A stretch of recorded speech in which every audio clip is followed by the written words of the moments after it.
ખુશ રહેવાનો એ મતલબ નથી કે બધું સારું જ છે, એનો એ મતલબ છે કે તમે દુઃખથી ઉપર ઉઠીને જીવન જીવતા શીખી ગયા છો।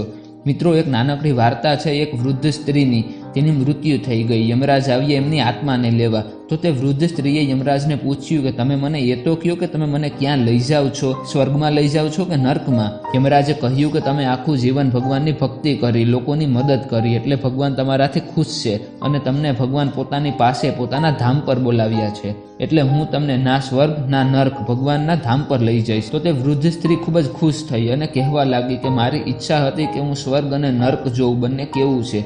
તો યમરાજે કહ્યું કે તમે આટલી ભક્તિ કરી એટલે તમારી ઈચ્છા પૂરી થશે, આપણે ભગવાનના ધામ પર જશું, પરંતુ પેલા નર્ક અને સ્વર્ગ થઈને જશું। તે વૃદ્ધ માતા ખૂબ જ ખુશ હતી અને કહેતી કે ઠીક છે। સૌથી પહેલા નર્ક આવ્યું, ત્યાં લોકો રડી રહ્યા હતા, બૂમો પાડતા, દુઃખી હતા। આ વૃદ્ધ માતાએ ચારે બાજુ જોયું તો વચ્ચે એક ઠામ હતું, 10-15 ફીટની ઊંચાઈ પર હતું અને એમાં એક ચશ્મી હતી। વૃદ્ધ માતાએ એમાં જે લોકો હતા એમાંથી એકને પૂછ્યું કે આટલા શા માટે રડો છો, આટલા દુઃખી શું કામ છો, અને આ ઠામમાંથી આટલી મસ્ત સુગંધ આવે છે, એમાં શું છે? તો તે કહેવા લાગ્યા કે આમાં સ્વાદિષ્ટ ખીર છે, પણ અમે ખાઈ શકતા નથી અને રડી એટલા માટે રહ્યા છે કારણ કે અમે ભૂખ્યા છે, કેટલા દિવસોથી કંઈ ખાધું નથી, ભૂખના કારણે આટલા દુઃખી છે, પ્રાણ જતા નથી અને દુઃખ ઓછું નથી થતું। તે વૃદ્ધ માતાએ બીજા લોકોને પણ પૂછ્યું, બધાએ આ જ જવાબ આપ્યો।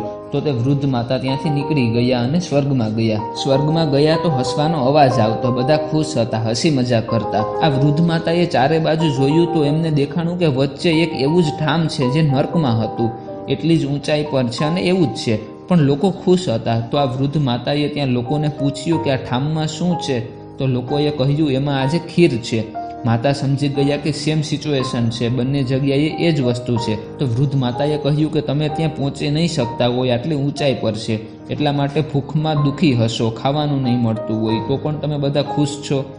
તો એક વ્યક્તિએ કહ્યું કે તમે જન્માષ્ટમીમાં દહીં હાંડી વિશે તો સાંભળ્યું જ હશે, લોકો એકબીજાની મદદથી ઉપર જાય અને માટલી ફોડે છે, અમારે પણ અહીંયા એવું જ છે, લોકો એકબીજાની મદદથી ઉપર જાય અને માટલીને નીચે ઉતારે છે અને બધાને જમવાનું આપે છે। અમે બધા ભેગા રહીએ, સારું વિચારીએ, બધાની મદદ કરીએ, એટલે અમને આ વિચાર આવ્યો।